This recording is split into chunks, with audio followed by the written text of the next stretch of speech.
కేరింతలు లెక్క చేయకు, పళ్ళున్న చెట్టుకు అలవాటేగా.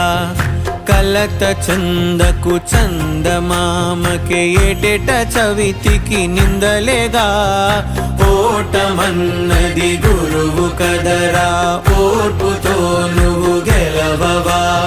రేపుకే దిక్సూచి నిన్న రెక్కలే చుక్కానిరా.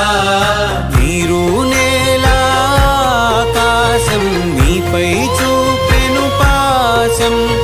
దారే తప్పిన పాదాలు గాడిన పడితే సంతోషం. తరతరాల చెమట చుక్కలు లాల పోసెను భూమికే. బాధ్యతగా కొనసాగినాదో నైవేద్యమేగా స్వామికే.